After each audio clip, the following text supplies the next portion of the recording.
Nous sommes au Sénat où j'ai organisé une conférence débat sur le projet de loi sur la fin de vie et les soins palliatifs. Nous avons eu des échanges passionnants, très impliqués, très documentés. Chacun a pu faire valoir ses arguments, sa position, son expérience. Beaucoup de sachants, mais aussi beaucoup d'humilité pour évoquer un sujet qui nous concerne tous en tant qu'êtres humains. La fin de vie et la mort sont avant tout des grands questionnements, parfois qui paniquent, parfois qui découragent, qui désespèrent. Et c'est la question de savoir quel est le sens de ce que nous vivons, mais aussi comment nous voulons vivre nos derniers instants et comment nous voulons, le cas échéant, accompagner les personnes qui vont franchir ce pas vers l'au-delà. J'ai deux rapports avec ma collègue Corinne Imbert. D'abord, il y a sur les soins palliatifs et également sur la fin de vie. Le rapport est récent et j'ai pu auditionner, je reconnais quelques personnes dans cette salle que j'ai pu auditionner, le docteur Alexis Burneau qui est à mes côtés, avec lequel je travaille sur ce sujet ô combien délicat.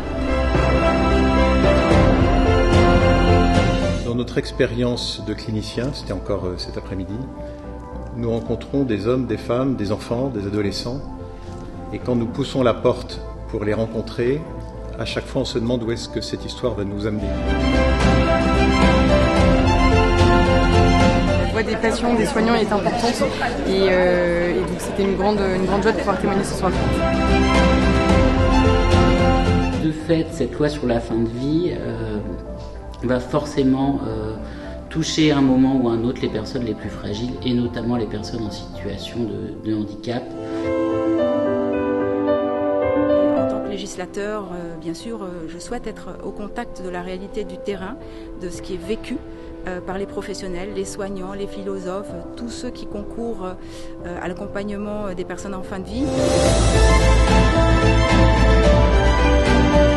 À tout moment, le médecin aura le droit de pouvoir donner la mort, celui qui est censé soigner et guérir sera celui qui porte la mort. Je pense que cette confiance sera mise à mal. Les choix de société vont se poser là, dans les mois et dans les semaines et les mois à venir.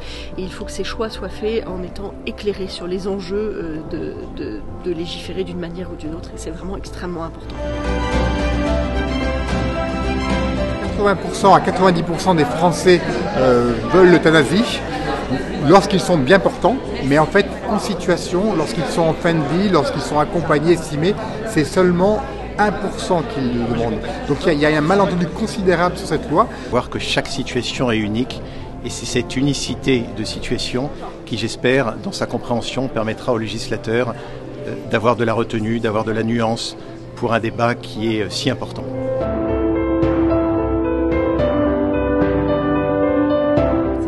À notre devise de la République.